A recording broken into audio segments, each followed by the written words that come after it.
mengandung harapan. Kira-kira dok, pasien endometriosis itu kan ada stigma yang mengatakan selama seorang wanita tuh masih haid, dia nggak bakal sembuh dari endometriosis. Siapa sih yang akan kamu temui dalam waiting journey? Let's hear our expert opinion. Selamat datang di waiting room buat Dr. Cynthia, buat Dr. Diana. Malam ini kita bakal bahas soal endometriosis ya. Maksudnya memang sih endometriosis itu udah banyak banget didengung-dengungkan, bahkan sudah banyak yang bikin sampai komunitasnya sendiri. Cuma tujuan saya mengundang kalian-kalian ini ke sini itu untuk lebih memperdalam aja. Toh juga kan yang namanya ilmu pengetahuan tuh selalunya akan berkembang kan. Betul. Ada yang dulunya kita tahu biasanya seperti ini, ternyata seiring berjalannya waktu dia ternyata oh bukan ini loh, ternyata dia juga bisa yang lain. Oke, saya mulai dari Dr. Cynthia dulu ya. Boleh ditanya dok, kira-kira untuk endometriosis sendiri yang terbaru tuh apa ya? Maksudnya bukan dari definisi ya, maksudnya gejala kah atau keluhan atau apa gitu? Sebenarnya bukan baru-baru banget sih, tapi endometriosis itu dia karena yang general yang orang tahu itu endometriosis adalah kista, adalah kista coklat. Sebenarnya bukan. Jadi endometriosis adalah lesi terbentuknya karena lesi endometrium yang tertanam di tempat lain. Kalau di ovarium namanya kista, kalau di rahim namanya adenomiosis gitu. Tapi hati-hati, dia juga bisa nyebrang ke yang lain. Ususnya bisa, terus ke paru-paru bahkan, terus ke otak sekalipun. Jadi perhatikan gejala. Kalau seandainya lagi haid, dia nyerinya nggak wajar sampai benar-benar nggak bisa kerja, nggak masuk sekolah, khususnya remaja-remaja banyak banget yang kita udah mulai dapat. Nah itu beware, jadi jangan pernah menormalisasi nyeri haid. Dan datanglah ke obgyn.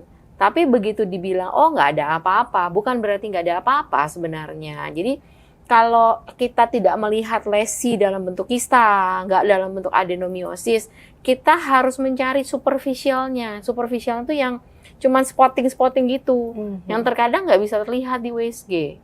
Tapi pasiennya nyeri banget. Atau yang kebalikannya, yang deep infiltrating endometriosis, biasanya kan di bagian belakang retovagina ya. Kalau dia udah menikah berarti kalau lagi berhubungan nyeri banget.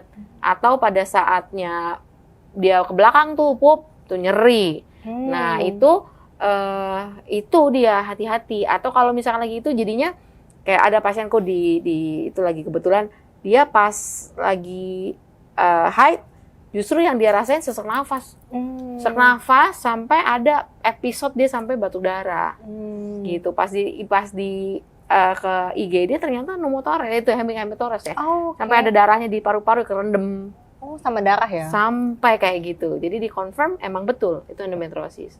Recently, minggu lalu aja dia di RSCM, epilepsi dia. Dia memang epilepsi dari awal udah ada, tapi begitu haid makin kesini makin kelihatan. Kenapa tiap kali haid dia udah kejangnya makin sering. Nah itu yang katamenial namanya. Orang nggak tahu tuh. Itu yang baru-baru ya dok ya? Sebenarnya bukan baru, mungkin awareness orang yang nggak tahu. Oke. Nah ini kan berarti yang kita harus perhatikan tuh berarti yang tadi dokter bilang ya, jangan menyepelekan nyeri. Betul. Kira-kira nih yang kita bisa anggap nyeri yang udah harus kita pay attention itu dalam berapa siklus mens? Sebenarnya nyeri level nyeri seseorang kan beda-beda. Betul. Ada yang tinggi, ada yang rendah. Betul.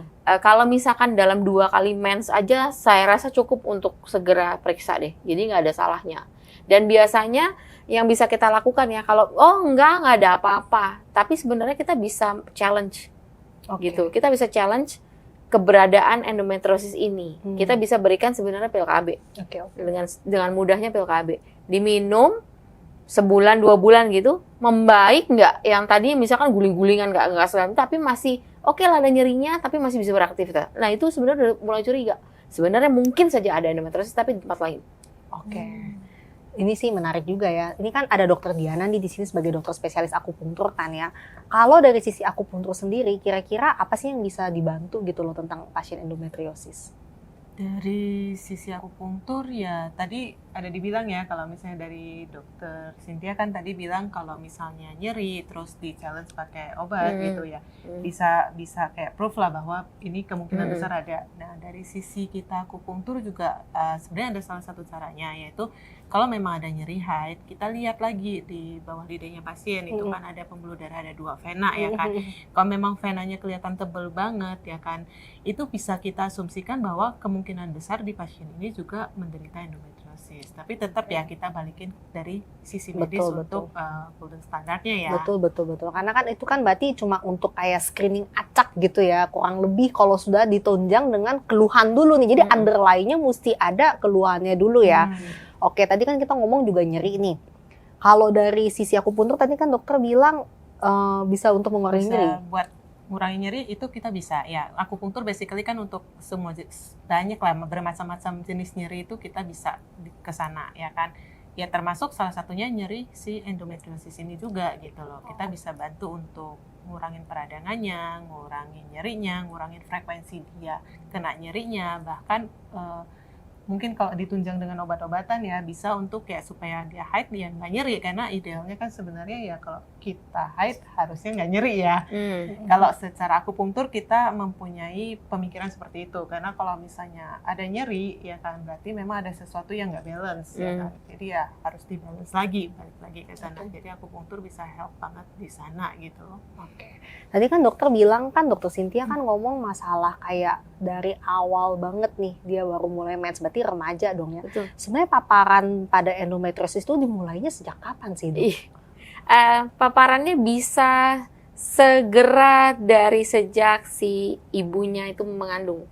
Berarti dari dia masih berbentuk janin. Betul. Dari seorang wanita tuh masih janin. Oke, gimana tuh Dok Betul. ceritanya? Jadi dia namanya Great Obstetrical Syndrome. Jadi kalau mamahnya tuh overstress saat hamil, maka dia sebenarnya sudah ada cikal bakal penurunan penyakit-penyakit ke offspring. Oh gitu. Ya kan? Ya. Kalau dia stres, dia asupan makan kurang dan teman-temannya nutrisi kurang, kita pasti ngomongin preeklamsi lah. Oke. Gula dalam kehamilan dan teman-temannya gitu. Sehingga pada pasien-pasien ini memang sudah terbentuk ya, karena kan begitu dia lahir rasio estrogen progesteron kan anjlok tuh, Ya, gitu. ya. Jadi kalau kita punya anak perempuan, khususnya kalau misalkan dia di hari ketiga sampai hari kelimanya tiba-tiba keluar flek. Oh ya pada bayi ya, pada bayi ya, betul. Hati-hati, itu sebenarnya cikal bakal endometriosis sebenarnya. Oh gitu. Gitu. Jadi dia keluar. Gitu. Ada yang sudah bisa seperti itu gejalanya.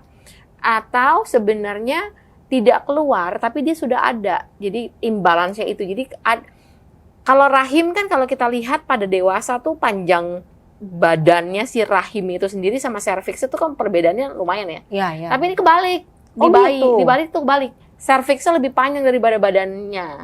Jadi sehingga kalau dia udah mulai lucut di saat di awal dia mau keluar itu butuh lebih panjang kan. Betul. Sehingga dia ke belakang, jatuhlah tumpah ke tubanya.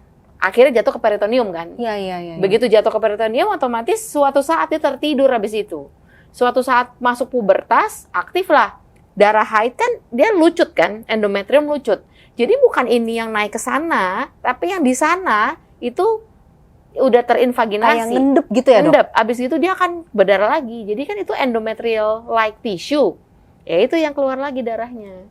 Makanya gejalanya nyeri haid itu ya, Dok? Iya, jadi kalau seandainya anak-anak remaja begitu mens, kita nyeri haid. Kalau dia primary atau dia primer dysmenor, nyerinya memang karena dari awal. Kalau dia nggak ada ini kan karena peningkatan prostaglandin dan teman-temannya ya di awal.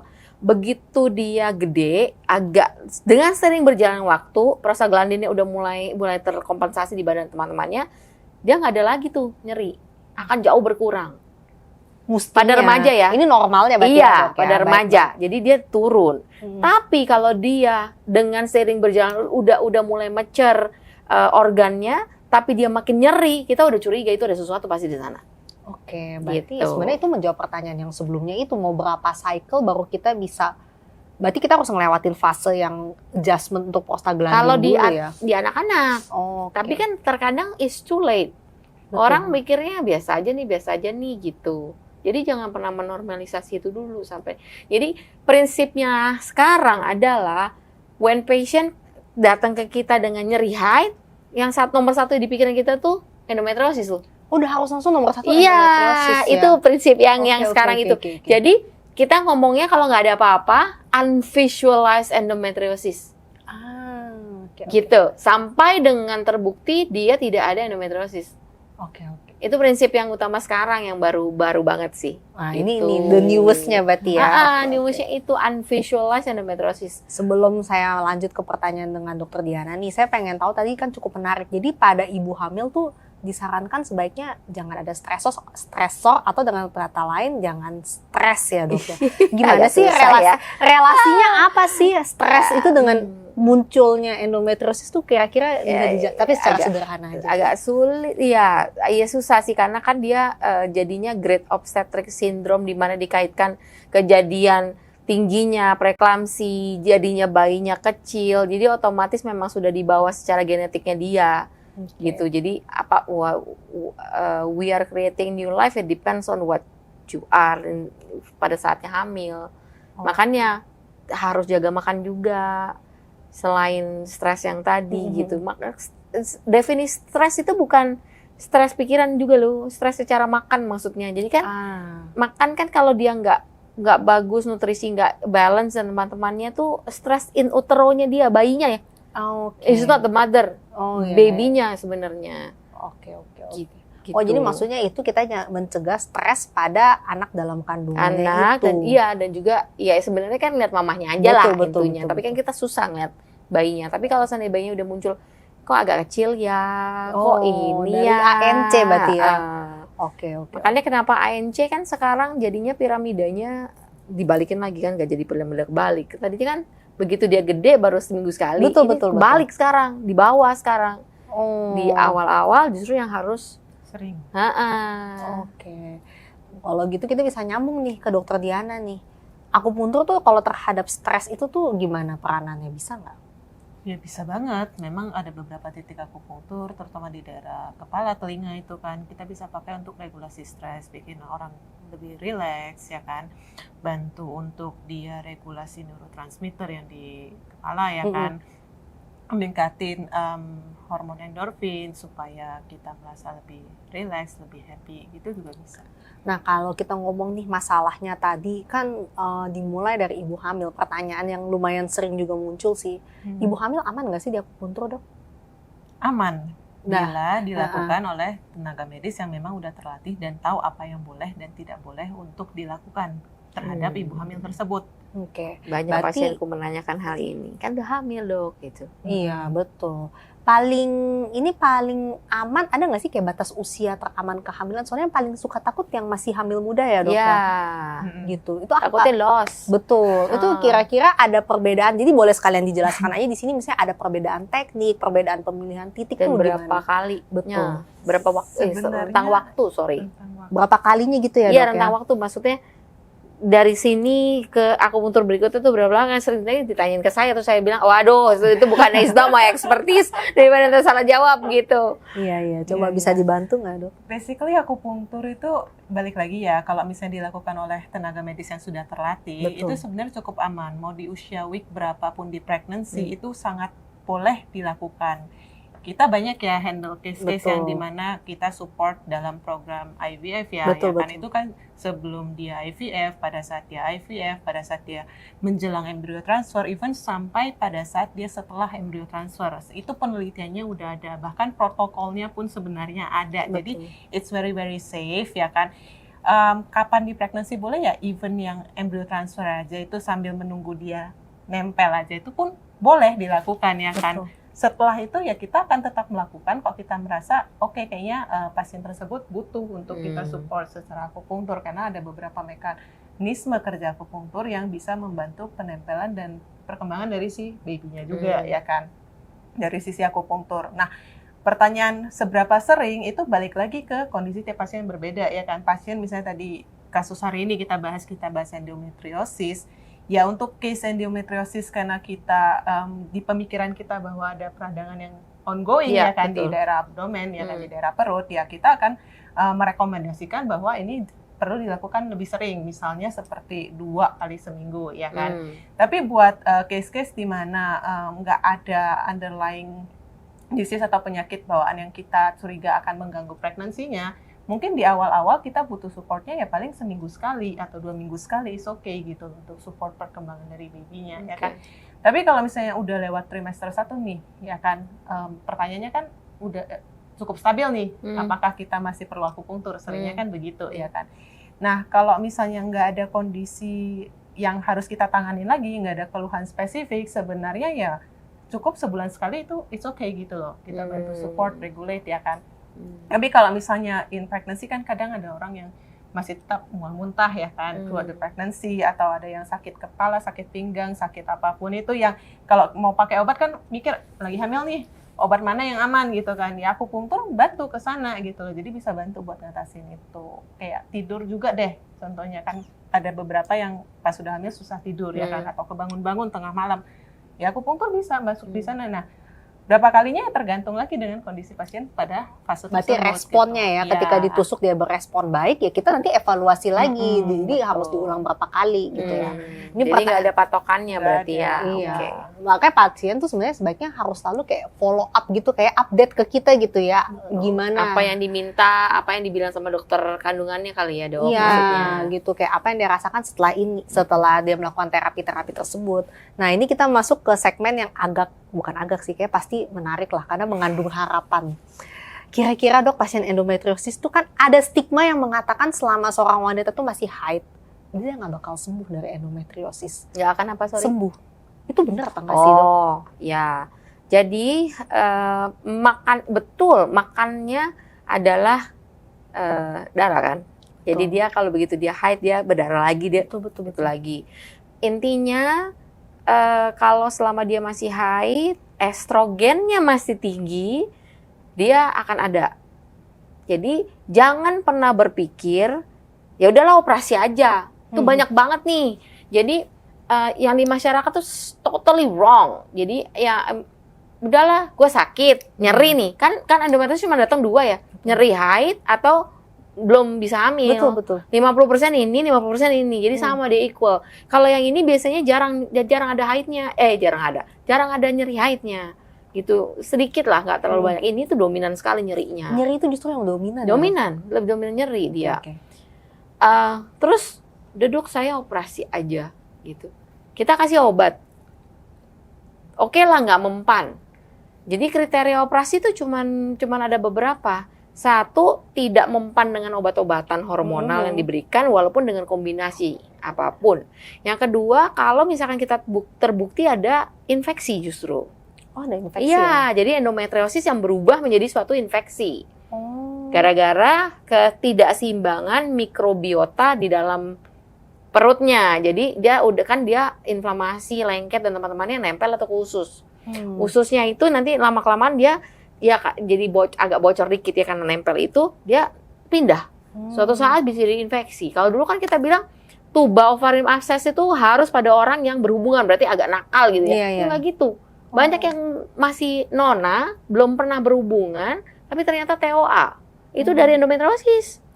Itu 2. Jadi kita operasi di sana. Yang ketiga, kalau seandainya dia sudah memberikan penekanan. Penekanannya banyak ke saluran pipis ya. Jadi ginjalnya bengkak, hidronefrosis. Dia mau sekecil apapun, tapi kalau seandainya tempatnya sudah menempati misalkan si saluran kencingnya gitu ya, itu udah pasti bermasalah. Kita hidup dengan 1 ginjal bisa, boleh kan? Boleh, bisa. Tapi lama-kelamaan capek, Kak. Betul. Jadi kita harus lihat. Makanya itu kan karena USG bisa langsung sampai ke sana. Tuh, ada penekanan massa itu.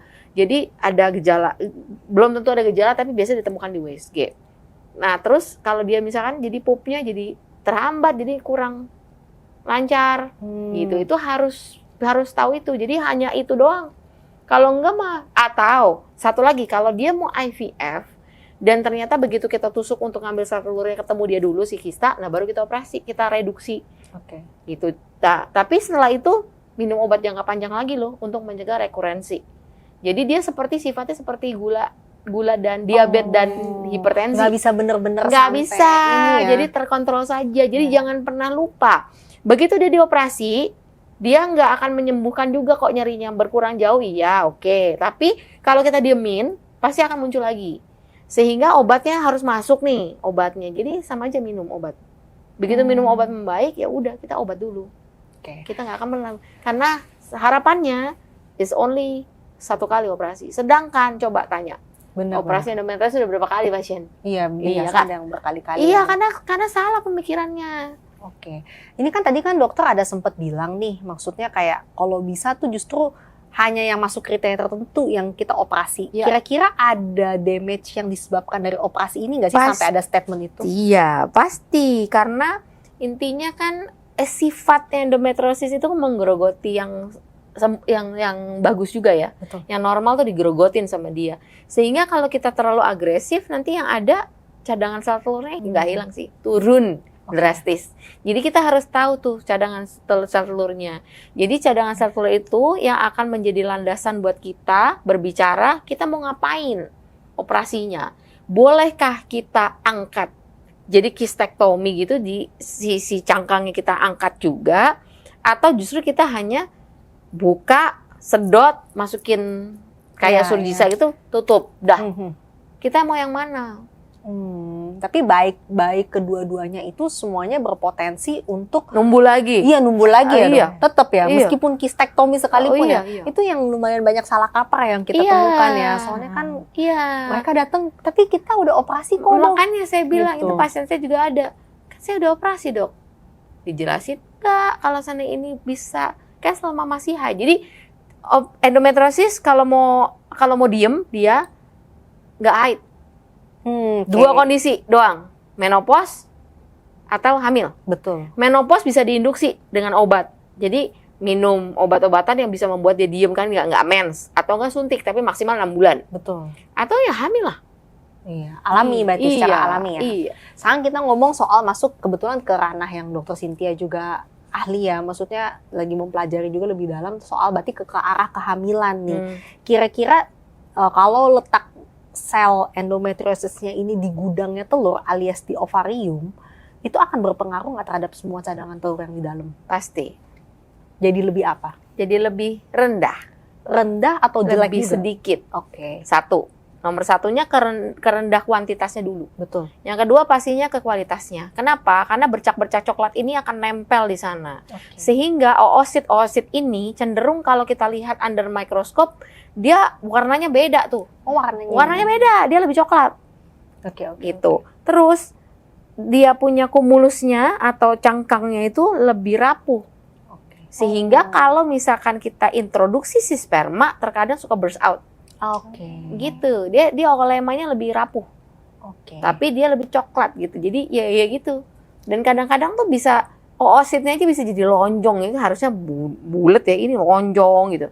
Oh, dari bentuknya juga Ya, sudah jadi terganggu ya. memang membuat itu. Jadi makanya kenapa endometriosis tuh saya nggak bilang nggak bisa hamil ya, lebih sulit. Oke. Karena memang merusak kuantitas dan merusak kualitas. Oke. Kalau dari sisi akupunktur bisa nggak sih dok untuk memperbaiki kualitas sel telur? Karena kebetulan sel telur itu Dokter Cynthia beruntung ya bisa melihatnya langsung di bawah mikroskop gitu. Tapi kan bagi orang yang masih berencana untuk program hamil alami, hal Oh itu nggak bisa, kelihatan. itu hanya bisa terjadi di bayi tabung. Betul. Makanya secara random Makanya saya nih. bisa ngomong kenapa, saya bisa tahu nih kayak begini. Karena udah gitu. pernah ngeliat bukti Iya. nyatanya ya dok ya. Kalau dari sisi akupunktur bisa nggak tuh untuk yang ya kita secara random aja gitu membantu misalnya dari faktor patofisiologinya tadi ada inflamasi, ada apa gitu bisa nggak dibantu dari akupunktur? Sebenarnya akupunktur peranannya ada ya harusnya. Karena kan kalau dari tadi yang dokter bahas untuk kualitas dan kuantitas, salah satu yang saya nangkap penyebabnya itu kan memang proses peradangan juga pada si kista tersebut ya kan. Nah, akupunktur kan memang salah satu mekanisme kerja yang tadi kita bahas adalah dia bisa ngurangin peradangan. Betul. Ya, dengan dia mengurangin peradangan ya ekspektasinya peradangannya bisa berkurang atau kita tekan, harapannya ya kualitas dari si sel telur itu bisa lebih baik, ya kan. Terus yang kedua itu akupunktur juga bantu untuk regulasi hormon ya kan. Jadi saya nggak bilang akupunktur pasti menurunkan hormon tertentu ya kan, tapi karena cara kerja akupunktur itu kan lebih ke balance ya. Betul, balance. Menyeimbangkan kan. Jadi kalau misalnya memang dirasa di badan itu ternyata estrogen ya harusnya yang tinggi ya. Ya mungkin dengan akupunktur itu bisa bantu untuk regulasi itu sehingga pertumbuhan dari si kistanya itu juga bisa lebih lambat atau tertahan di sana gitu loh. Jadi nggak bikin tambah parah lagi. Di sana bisa peranan akupunktur. Jadi perlu ditegaskan baik dari akupunktur meskipun akupunktur ataupun medis, endometriosis itu sembuhnya cuma pada 2 kondisi ya dok. Jangan ada pasien datang tuh berharap maksudnya oke, gue operasi, oke gue udah ke dokter, gue udah akupunktur tapi tiba-tiba sembuh gitu. Padahal dia masih terus aktif med seperti itu ya. Mungkin kita masuk ke segmen, sayang nih cepet banget ya waktu berlalu kok, kayaknya udah harus masuk ke segmen akhir ya. Jadi ada juga nih satu stigma yang coba dikasih pencerahan gitu, apa benar kalau misalnya pada wanita endometriosis yang hamil, terutama dengan adenomiosis yang letaknya di otot rahim, itu lebih rentan keguguran? Gitu. Pada dokter Cynthia dulu deh. Iya, pada dasarnya karena ada struktural yang tidak benar, jadi rahimnya sudah biasanya terdistorsi. Jadi rahim itu kan bentuknya harusnya begitu nih. Nah kalau seandainya adenomiosis itu cenderung jadi tanda tanya jadinya. Maksudnya bengkok gitu? Iya agak bengkok. Kan kalau itu lurus gitu, dia lurus doang nih, dia jadi begini. Kalau perhatiin deh di gambar USG, kalau seandainya uterusnya itu udah si dinding rahimnya ya, endometrium lain udah rada begitu, itu ada adenonya pasti. Gitu, biasanya ada adenomiosis. Berarti lihatnya di dinding rahimnya yang gambaran? Bukan, atau di rahimnya di otot rahim di belakang. Iya, tapi biasanya gara-gara itu kan dia udah agak bengkok, jadi dia agak terdistorsi intinya. Gitu ya, agak terdistorsi. Jadi apakah dia di belakang, di depan, secara diffuse. Diffuse tuh menyebar, kalau vokal cuman tetek di titik ini doang gitu. Kan ada tuh dia. Yang lebih sulit yang diffuse dibandingkan yang vokal. Jika nih pada rahim yang demikian terimplantasi janin, kira-kira janin ini kondisinya gimana tuh? Jadi untuk nempel aja susah sebenarnya. Karena dia akan mengganggu reseptivitas atau penerimaan endometrium terhadap embrio. Itu turun banget. Kalau sudah hamil, akibat dari distorsi dan ini ketidakmampuan dia lah ya untuk memertahankan, rentan keguguran, rentan perdarahan. Dan rentan karena dia oksigennya lumayan banyak, bisa saja nempel di sana tuh hari-harinya. Saya pernah punya kasus kemarin terakhir. Dia nempelnya jadi akreta deh tuh jadinya. Jadi hari-harinya nempel sana dan sebagian masuk adenonya. Gitu. Jadi ya gitulah challenge-nya. Adeno itu membuat hamilnya susah, begitu hamil mempertahankan setengah mati. Tapi bukan berarti nggak bisa, bisa. Tapi ya mungkin pada pasien-pasien ini especially yang gede, ya bed restnya total banget. Ada pasienku sampai bener-bener nggak aku izinin pulang, karena kebetulan di luar kota ya. Nggak aku izinin. Gitu. Jadi dia harus dirawat rumah sakit 4 kali karena perdarahan. Ya karena emang sifat itunya kan kontraksi gitu. Kalau misalnya nih dok yang harus kita bener-bener take care sekali tuh di usia kehamilan sampai berapa minggu ya dok? Tetap sampai gede. Sampai term berarti? Lumayan. Karena kalau dia gede itu takutnya kan gede nih, maksudnya tetap ganggu kan. Jadi perkembangan bayinya jadi kecil dan teman-temannya jadi harus itulah. Jadi benar-benar dilihat lah. Nggak bisa kita lost itu. Tetap berarti semua dalam pantauan ya? Betul. Dan mungkin kontrolnya yang bukan sebulan sekali. Bisa aja 2 minggu sekali loh pada kasus-kasus seperti itu. Betul, karena emang udah susah, kita harus berusaha semaksimal mungkin untuk mempertahankan. Nah pertanyaan terakhir nih untuk Dokter Diana, jadi untuk akupunturnya sendiri nih, dalam term ini kita mencegah terjadinya keguguran tuh possible nggak sih? Sebenarnya akupunktur itu mungkin ya dari sisi akupunkturnya itu lebih ke arah mengurangi tadi yang kita bahas hiperkontraktivitas atau kontraksi yang disebabkan oleh si adeno itu. Jadi memang kita harapannya dengan mengurangi kontraksinya ya bisa lebih survive pregnancy-nya, lebih ke sana. Lebih ke situ ya. Tapi tetap kita juga nggak bakal sih kayak udah dokter objin yang utama ya, suggest-nya bed rest, terus kita kayak bela-belain demi akupuntur, demi ini enggak ya. Jadi tetap kita lihat by sikon semua yang terbaik untuk pasien. Betul. Ini menarik banget ya, sayang sekali waktunya nih. Selalu kita dibatasi oleh waktu nih. Kira-kira dari Dokter Cynthia sendiri ada yang mau disampaikan nggak? Mungkin kan pasti nggak tahu sih angka kejadian endometriosis tuh makin tinggi nggak sih? Makin tinggi.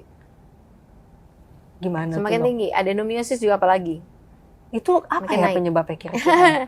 Gaya hidup pastinya. Gaya hidup, ya. Especially orang-orang Indonesia, plastik di mana-mana nih. Jadi jadi makanan we eat ya our life is what we eat gitu ya. Dibungkus Jadi dari plastik ya gitu jadi ya. semua plastik gitu kan. Jadi hati-hati bahwa makanan itu sangat berperan sebenarnya untuk meningkatkan inflamasi. Jadi endometriosis kan chronic inflammation disease. Betul. Nah, itu jadinya itu inflamasi naik, apalagi kalau ada autoimmune inflammatory bowel disease gitu ya, IBS, IBD gitu. Itu temannya juga. Jadi inflamasinya dijaga banget. Jadi makanya kenapa orang-orang endometriosis sarannya jaga makan. Betul. Satu, yang kedua, jangan sampai berat badan naik. Iya benar sih. itu juga. Karena lemak itu adalah sumber estrogen kan. Betul, Nah, betul, itu betul. ngasih makan lagi. Iya. Iya, jadi jangan cuma berpikir, oh gue udah nggak haid nih, minum obat pil KB di mana gue nggak haid, terus tiba-tiba naik 20 kilo, sama aja bohong. Oke. Mm-mm. Kalau dari Dokter Diana sendiri ada yang mau disampaikan nggak pada kayak penderita endometriosis, mungkin ada yang sedang juga sambil hamil, terus takut di akupuntur atau lagi mau mempersiapkan program hamilnya dari Dokter Diana, ada nggak yang mau disampaikan? Ya mungkin kalau dari saya itu akupunktur merupakan salah satu terapi yang mungkin bisa dipertimbangkan ya, terutama misalnya orang dengan nyeri haid ya kan, terus masih takut ya, tadi dokter bilang ada beberapa kondisi harus melalui pembedahan misalnya ya kan, ya mungkin boleh dipertimbangkan bila misalnya memang ada nyeri haid, sudah minum obat atau misalnya udah dapat obat hormonal pun dan mungkin nyerinya masih belum tertangani ya kan, atau belum 100% tertangani ya, mungkin boleh dipertimbangkan untuk terapi akupunktur, karena memang dari kita sendiri udah ada beberapa penelitian yang menyatakan bahwa dengan akupunktur itu pain management-nya baik secara alternatif medicine atau complementary, itu sangat bagus untuk menurunkan nyeri kalau misalnya target kita memang nyeri. Dan memang kan concern-nya kalau di wanita ya itu balik lagi untuk kehamilan kan, dan memang dari penelitian yang ada pun dengan kombinasi dengan akupunktur, tambahan treatment akupunktur itu bisa untuk meningkatkan pregnancy rate juga gitu untuk penderita endometriosis ya kan. Jadi kita sambil kita tangani nyerinya, kita bantu juga ke kesuburannya gitu loh. Jadi harapan tetap masih ada, ya kita usahakan dulu gitu. Ya kan? Dari sisi akupunktur kira-kira gitu. Terima kasih ya waktunya, soalnya saya rasa semua, bahkan dulu kalau dulu pejuang endometriosis yang ingin hamil aja yang harus aware, saya rasa kalau mendengar penjelasan Dokter Cynthia barusan juga, kayaknya kita semua wanita yang memiliki anak wanita juga, kita harus benar-benar aware. Jadi itu nggak cuma putus sampai di kita loh, tapi menyangkut pada keturunan di bawah kita. Betul. Apalagi angka kejadiannya makin tinggi. Naik. Iya, semoga maksudnya dari podcast kita ini pendengar juga mendapat banyak manfaat, nggak usah takut untuk ditegakkan diagnosanya, dari akupunktur juga bisa membantu. Sangat mungkin dikontrol soalnya. Betul. Sayang Sayang kalau terlewat. tidak bisa sembuh ya. Saya pun juga punya endometriosis kok. Tapi punya anak kan, Dok? Punya 2. Nah, makanya semoga menginspirasi. Hamilnya tunggu terakhir. Hamilnya alami kan, Dok? Alami. Tuh. Justru saya endometriosisnya munculnya belakangan. Oh gitu ya. Sepertinya udah ada dari awal, tapi mungkin saya beruntung udah ada 2. Jadi don't have to go to that trouble. Tapi memang nyerinya gila sih. Ya semoga bermanfaat buat, saya rasa buat ibu-ibu yang udah punya anak juga bagus kalau mendengar ini jadi, ya. Jadi kalau ibu punya anak tetap kontrol. Jadi jangan biarkan itu jadi itu, karena belum tentu keluar dari nyeri. Betul. Makasih atas waktunya ya dokter-dokter ya. Selamat malam.